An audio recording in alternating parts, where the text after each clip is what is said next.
Hello, everybody. Welcome to Townsend 505. My name's Nick. Welcome if you are new, or welcome back for your lovely viewer.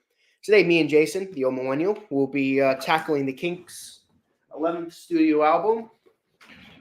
Everybody's in Show-Biz. Business Show-Biz. Yep. You have anything you want to say? You have any brief thoughts you have on this album? Yeah, so interesting coming to this one. The last two albums have been my least favorite album so far in the Kinks discography. With Percy was just underwhelming because it just didn't. It felt like it was a soundtrack to a movie more than a Kinks album. I think heard it, and then the last album, Muswell Hillbillies, was to me by far the worst album, and because it was just an old country-ish album, and it was just not my style. Wasn't interested in it. So then we come to Everybody's Showbiz. I have no expectations for this album. I've never heard you talk about it, as far as I remember. Yeah, I don't really talk about it. You don't talk about it? I've never heard anybody talk about this album. And even the songs, I never heard of any of these songs before. So it's all a new experience, So at this point, I don't know what I'm in for. Every album, I'm like, oh, God, what are they going to do this time? Because they don't do anything twice. They change every album. They change it up a little bit. And I would say this album is, I want to say, more like a country folk album. I don't know. It has a little bit of that country sound to it. It's not a rock. I would say it's not a rock album, though. It's a little more folk-like. And which I think is cool. I actually really thought it was a really good sound for them. Actually, I think it worked really well. And it's a little bit, I don't know, there's something about Kinks that they throw in a little bit of this whimsical in it. The songwriting, the way Ray Davis sings the songs, there's a whimsical funness to it, I guess I would say. That makes it an interesting album anyways. And yeah, and I just say, in my opinion, this was definitely a step up in the right direction from the last two, in my opinion. Yeah, don't get too comfortable because they're switching it up. I know. They will. They're gonna switch it up again, so don't get too comfortable. At a heartbeat, they'll do something completely out of nowhere. Yeah, on the next album. Like you said, they're always changing their sound up. I feel always changing. The only time they really stuck with the sound was in the mid to late the mid-ish, latest 60s, like mid to late 60s. That's the only time they really stuck with the sound.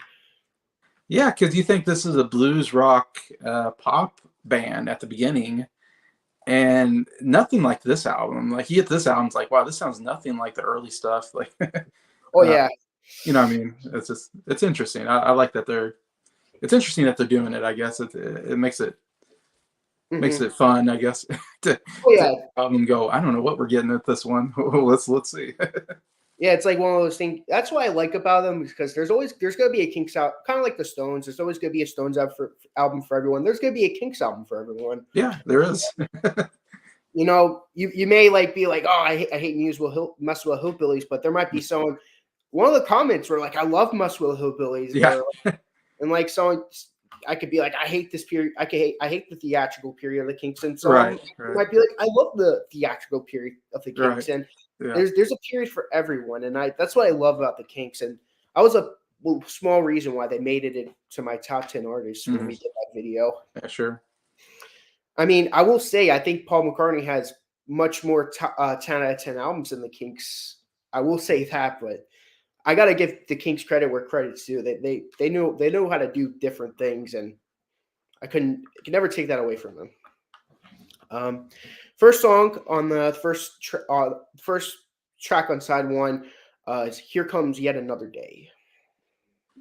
Yeah, man, what a great opener! This was a really good song. Like, I was really pleased when I got to this one. I'm like, oh, this isn't Muswell Hillbilly. So this is, that's my first thought. I was like, is this going to be like the last album? And then I heard this song. I was like, oh no, this is definitely better than what I heard from the last album. So I'm like, I have a good feeling after this song. I'm like, okay, I got a good feeling so far with this album. Hopefully they keep it kind of like this one. Man, like I said, from the beginning, it's just like, wow, this is something kind of different. I mean, again, the melody is great. It's a very catchy song. This whole album, I think production wise is great. I love the horns throughout the album. they put in a lot of horns. Love the horns. The horns really make the album, I think, in a lot of places. And the piano is great throughout the whole. It seems like every song has a piano on it, and it's very bouncy. It's like this very bouncy type piano in a lot of songs, and it works so well. But yeah, yeah, this is just a really fantastic song, I think, to begin the album. I think this is a pretty good song. This didn't make my top 5, but I think this is a really good song. My favorite songs on the album are towards the end of the album. Okay. Yeah. I really like the song though. I agree. This is different from the Muswell Hillbilly sound, and it's different from the sound before. It's just, Oh yeah, yeah. they just change their sound so much. It's like Oh yeah. you'll never expect a certain sound from them. Like I don't know. It's impressive. This is another great opener. I feel like most of the openers are really good so far. The only opener so far I didn't like for me was Beautiful Delilah from the debut. That's the only opener I didn't like. Yeah, that would be good. Most of the openers have been really good, I think. Yeah. Mm-hmm. This next title is a little bit of a weird one. Acute schizophrenia paranoia. I don't know that song. Maximum concept. My iTunes was messing me up. Maximum concept Consumption. Yeah. Okay. Oh yeah, that was just a weird typo in the thing. Sorry. Oh, okay. Okay, I was like, that missed something. That wasn't a typo. It was like for some reason my iTunes was messing me up. I'm sorry about that. All right, this was such a fun song. It's an interesting song. It's very different. And as the title says, it's all about food. It's all about him eating. It's like talking about all these different kind of foods he wants to eat or something like that. And maximum consumption. I don't know. And the way the beat is, the whole vibe, the beat of the song, it's so fun and cool. It's whimsical, like I said. He's got this like almost Monty Python whimsicalness to him. I said, love the horns. Piano's great. The harmonies too. I love. At first, I think it's just, I don't know who's Ray Davis singing at first or whatever. The lead singer is singing along. It's just him, I think, a piano or something like that. And then here comes like another voice, and it's hitting the high notes, while the lead singer. Yeah, so Dave Davis like coming in with a high note. Dave Davis is kind of hitting low notes. And man, the two voices work so well together on this. Maximum consumption. Like one guy's singing up there, maximum consumption. And it's like the two voices just gel so great. And it really helps the song overall. So like to me, I thought this was another great song. Wow. I'm actually surprised at this because this is not one of my favorites on the album. Wow. This is actually, wow. I never thought I was ever going to say that.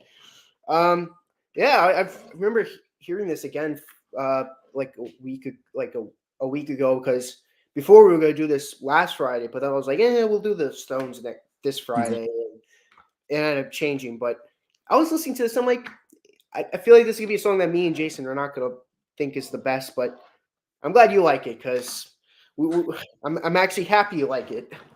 This is an okay song. It's not bad, but it's just like it's okay. Okay. Next song on the album, Unreal Reality.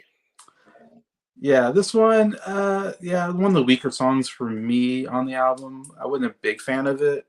It was okay though, not bad. I wrote down piano. I like piano here. It's an okay song, but not one to remember. I agree. This is an okay song. I will say I like the second side a lot more than the first side. There's like two really good songs on the first side, and like the rest side two to me is really good for me. Mm-hmm. Yeah. Next song, Hot Potatoes. Funny name. Yeah. Now we're back to food for some reason. And of course this album, I think the theme is, it's called Show-Biz, so it's like life as a musician in his case, though they do talk about movies. It feels like too. So I don't know if he's writing it in the viewpoint of someone who's like a movie actor, or in his case, he knows what it's like to be, you know, a traveling celebrity, as a musician and all that. So, anyways, say that I think there's a theme that's going along the album in that sense, but yeah, this is another song I thought was, it was okay. I think it's got a real fun melody to it, and the chorus I think is really good here. And again, the piano really, I think is good. I like this song. Again, this is towards the bottom of my list. Um, I only ranked the songs from the first disc, because Yeah, this is a live and a studio album. It's a double album. Only two albums of the many live studio double albums that I actually really like, and this isn't one of them. Um, the only two I like is Uma Guma by Pink Floyd and Wheels of Fire by Cream. Most of the time when there's like half studio, half live on a double album, like yeah, I don't get it. it doesn't work for me. But I could only think of two albums that I actually thought it was good. But this is Yeah, yeah, sadly not one of them. yeah. I don't think the Kinks are really that. They're not really that. They're not a big live band. Mm, yeah. Anytime I Yeah. look this up, usually I just find Ray Davis singing by himself. Mhm. When I'm looking up songs and stuff, it's just like Ray Davis singing King songs, so I don't really get the full band usually. I wish Dave sung more because he was Yeah, capable. Songs like "Death of a Clown," "Love Me Till the Sun Shines." I felt like Dave Davies was a really good writer and songwriter, but it feels like the more the Kinks went on, the less writing input he had for the band, which to me I feel like was a lost cause. I thought he was great. Um, Speaking of hot potatoes, I think this is a good song though. But yeah, side one we close out with "Sitting in My Hotel." yeah, really love the song. It was a ballad. Love the ballad here. Again, I don't feel like Kinks were big on ballads until you get to Percy, and then there's some good ballad stuff there. And now you get to this one, and man, this is a really good ballad, I think. Love the piano, love the horns in it. And it seems to be a song about again, I don't know if he's talking, because I mean, I think about him being a rock star and or whatever, and they travel to hotels and they they spend a lot of time in hotels. Oh I don't yeah, think there's so much. They don't spend so much time in hotels probably. But definitely musicians spend a lot of time traveling and living in hotels. So it makes me think of that. And it sounds like it makes me think like he's talking like, because he keeps saying like, if only my friends can see me. But yeah, I think he's talking like life isn't that glamorous, like you hmm might think, life as a rock musician is glamorous, but I feel like he's talking about like maybe the times when it's not glamorous, where you just sit in your hotel looking out the window. A lot of the song is him looking out the window, seeing the world go by, and he's sitting in this hotel room. I think he mentions like watching TV till the morning comes, and so he's just sitting in his room watching TV, looking out the window. It's very unglamorous type, but man, to me the lyrics I thought were great, and it was just a really nice ballad. I love this song. This is the second song on side one. I really enjoy. Hmm. This is a song that I really. This is like this and two other songs I feel are really underrated for the Kinks. This is one of the three I'm talking about, and I think the song is fantastic. I love the feel of it. I love you mentioned it really well. The lyrics are so good. I love the sort of retrospectiveness of it. Like it's really good, and I don't think Ray Davies gets enough credit for writing. If you ask me, I know there's people nowadays who really like him. He's it's become a cult following to like Ray Davies, but man, back then I feel like he was really underappreciated. Yeah, yeah, no, I think there's some really good writing here. hmm Um, uh, Flip the record over. Uh, you get to Motorway. Uh, what do you think of that song? Again, this sounds like a song about traveling, so it makes me think it goes along with this whole theme. hmm Again, it's more country rock song, I think, but I think it works really nice. I think the melody's really good here, and yeah, overall, I thought it was actually a pretty good song. I agree with you. I really like this song. This made my top five. Um, another nice song. I if I wish they would have made another album like this. Like I feel like I know, like Face to Face was a great album, and that was like a stepping stone for their pop period. I feel like this was like a stepping stone for their folk country. Yeah, yeah, They just they yes. never continue with that like they did with the pop stuff. And I feel like if they would have had another album sort of like this, they would have evolved from that. I feel like they would have had a really good album if they would have continued with this sound. Um, but yeah, I agree. This is another nice song. Um, next track on the album, "You Don't Know My Name." Man, really good song here. I love the acoustic guitar here. I believe it was, and it's a more upbeat song. And I love when he gets to that. You don't know my name, and the guitar is like playing like this. The guitar licks that like of the Mhm. melody, I guess, kind of imitating what he's singing at the same time. And I thought it was great. Like I love that. I love that chorus when he gets to that. You don't know my name, whatever, and it's ding ding ding ding. Is doing the like his guitar like along with his singing. Really great. Yeah, this is another just absolutely fantastic song. I agree. I love this song. This is another great song. Yeah, It's like I feel like side two is really top notch. The second side of this album. good side too. I wish the live thing didn't exist. I wish it was just this Oh one yeah, singular album. It would have definitely been a strong 10 out of 10 album for me. But I mean, when we get to the end, we'll do two scores. We'll do one score of this and the live stuff, and then one without the live stuff. I'm curious as to what your ratings would be compared to those two. But um, another fantastic song, I will say. Um, next song on the album, Supersonic Rocket Ship. yeah. Another I thought really good song. Love the acoustic guitar on this one as well. Trying to think, is this is the one that I think this is the song I didn't write down, but it gave me like a Lola vibe. Mm-hmm. The melody, like I was Yeah. like, okay, okay. Like I was listening, going, wow, this sounds a lot like Lola in a sense. It was weird. I was like, but it's not Lola. But I thought it was super catchy. Love the horns. Again, horns are just.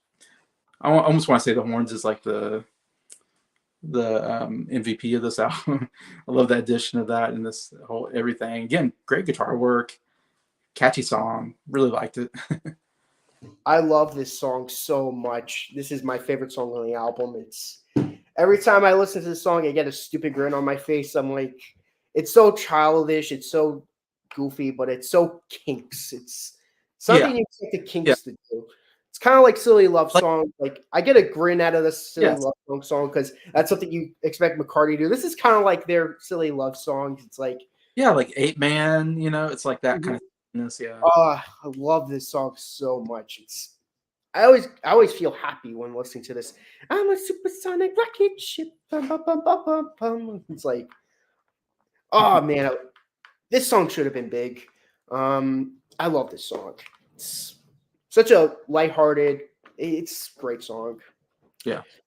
Um, track number four on side two. Look a little on the sunny side.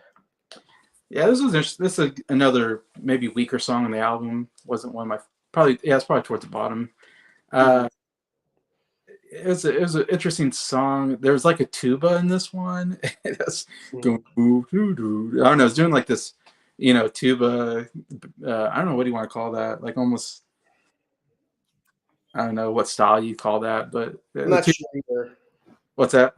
I'm not sure either. Yeah, I know. I was trying to think, what would I even describe that? But it was a little different with the tuba in there, and again, got the horns and the piano as well. But I don't know. Don't have a lot to say. It's just it was okay.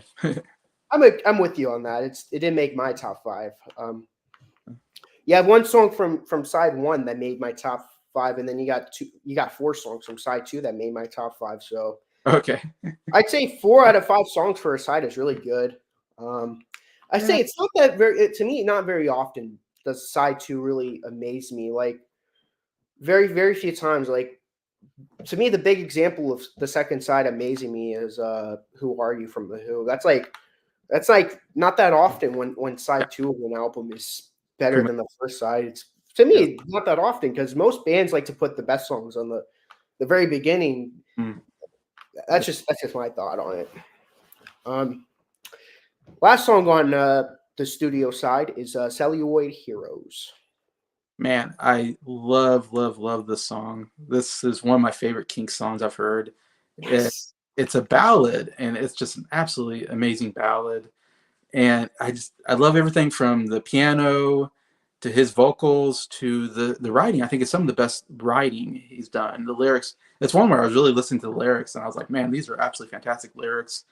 And it's called Cellular Heroes. He's talking about, I think, being in LA, whatever he said, Boulevard, which is in Mhm. like Hollywood, and he's on. And of course, there's the Hollywood, I guess, Star Walk of Fame, whatever, I don't know what you call it, where there's people's actors' names with the star on the ground that I've never been there, but of course it's famous. You go into that area and you find people's names with that, and so it's him walking along and just he's talking about these different actors and actresses on the ground that he's coming across.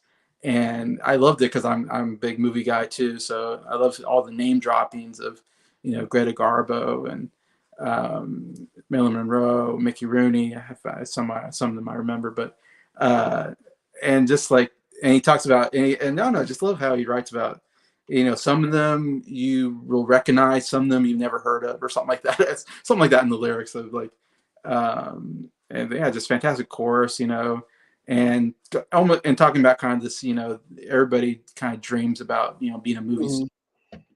and all this, and so it kind of plays on that, aspect of what a dream it is to have your name as a star on Boulevard or whatever. And it's kind of even somewhat humorous of like he's talking about like, oh, don't step on Greta Garbo or something like that, she'll get angry. If you step on Mickey Rooney, he'll just smile. And don't step on Marilyn Monroe, and all this. And I don't know, it's like a 6-minute song too, and I just loved every minute of it. It's, I don't know, right now every album I usually have a song where I'm like, this is like a top 10 song, and I can't imagine this is not in my top 10 at the end of the. But we still got a lot of albums to go to, so who knows? But Mhm. I feel like this is a big contender for one of my favorites. I love this song so much. This is my second favorite on the album. Okay. I had a feeling this was gonna be a song you enjoy. I love the lyrics of it. This reminds me of Billy Joel. This sounds like something Billy Joel would write. I've always loved this song. If there is a song that's probably the most known, I know none of the songs are really known, but if there's Yeah. a song that like Kink fans really love, it's usually this one from this album. So yeah, we're me and Jason are in with the Kinks these fans. This is a great song, and it's a great way to end off the Yeah. live, Fair way to put it. not the live, the studio disc. I Yeah. love this song. Um, now we're done with the studio portion. Now we're gonna talk about very briefly talk about the live stuff because we're not really gonna have a whole lot to say about these. Um, I don't even know when I don't even know when the sides end. I'm just gonna say the songs. Uh, First song on the live track, "Top of the Pops" from the Lola album. Yeah. Oh, from Lola. Yeah, yeah. Kind of. I had to look. Some of these I don't remember. I'm like, oh, which one is this? I remember this was one I liked off of Lola. So, Yeah, but yeah, it was fine. I agree. It's okay. Next track on the live disc is "Brainwash" from the Arthur album. Yeah. Yeah. I don't remember much. Brainwashed. Okay, I kind of remember that now. You said Arthur. Okay. Yes, I sir, you're so brainwashed. think that's towards maybe the end of Arthur or something like that. Yeah. Okay. I think I liked that. Okay, if I remember right. But I Mm. didn't really, yeah, live. I'm not a big live guy. Yeah, uh, and for the most part, I agree. I'm not a fan of and it either. they even like introduce. I think sometimes they'll talk before the song begins. Ray Davies or whatever will introduce it or talk about whatever, and it's like whatever. And it seems like they're having fun on stage, and it seems like the crowd's into it. So they're like, okay, it looks like it'd be fun to be there, but I'm just listening to it like whatever. Uh, next track on the live portion, we got "Mr. Wonderful." Yeah, Mr. Wonderful. Again, don't So, remember this one. I don't know. Like I said, I didn't really pay much attention to these. yeah, it's okay. Acute schizophrenia, paranoia, um, blues. This is the song I was talking about. This is from the Newsville Hillbillies Yeah. album. Okay. I think this is from that album, and I didn't like that album. So Yeah, pretty obvious what you were gonna think. I thought the studio version was good from the album, but yeah, I'm not a fan of the live version. Next track is from Newsville Hillbillies. I feel like your answer's pretty obvious on that one. Holiday. I think it's okay the live version. Same with Newsville Hillbilly. Alcohol. Yeah, they cover a lot of songs from yeah, Newsville. a lot of Muscle Hillbillies here and there. Let's cover three more songs from this set list. Banana Boat Song. I don't know if you know that song. I don't remember that one, It wasn't on any of their albums. okay. I was like, I don't remember what's. Uh, Thought it was okay because that's what I thought. I mean, they're all okay. I don't think any of them were bad necessarily. I just like, okay, whatever. I thought the Lola track at the end where the audience is like Lola, Yeah, la la la la Lola. That's like the a short version of the song, like a real short version. I thought that was the best live track in this whole set list was Lola because Yeah, sure, it's the best song. I could just imagine like everyone having fun doing that. Mm-hmm. So what's your top five? All right, top five. Number five, I got Maximum Consumption. Number four, You Don't Know My Name.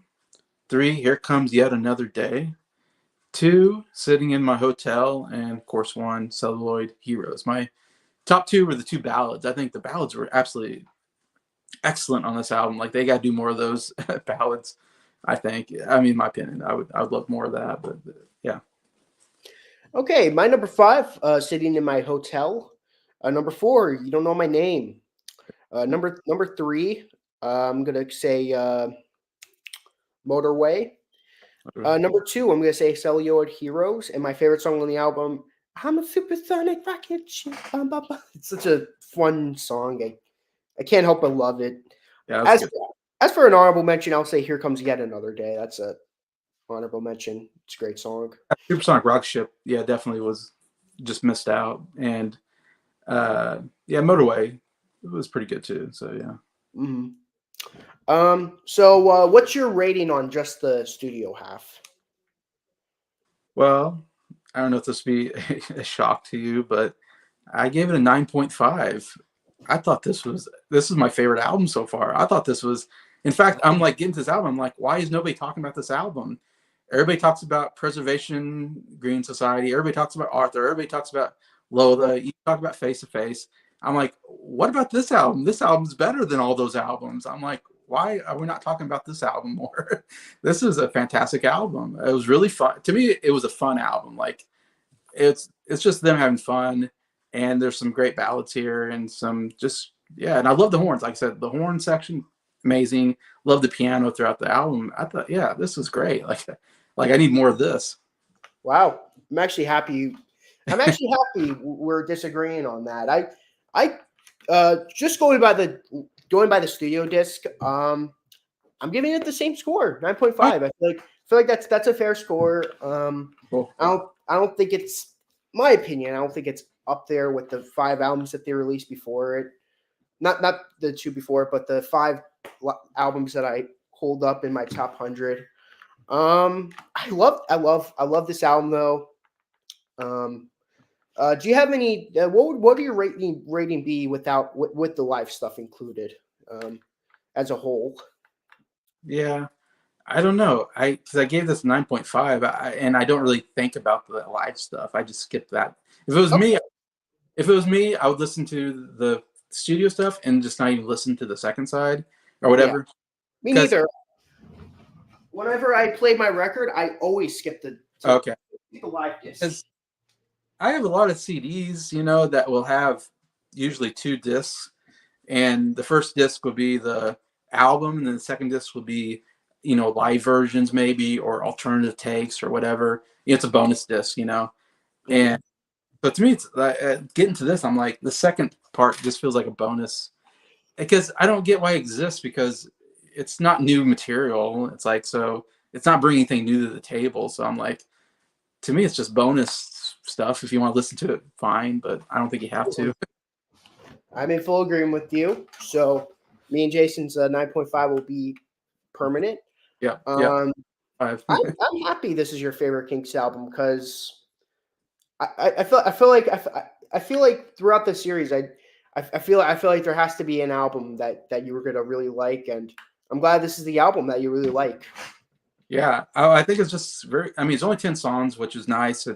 Not too long, not too short. I feel like, uh, and it was pretty consistent. Like I don't compared to the other 3 albums, I gave like a 9 out of 10. There was like a couple songs I was really like not into. Even the weaker songs, I think, were better than some of the songs on some of the albums.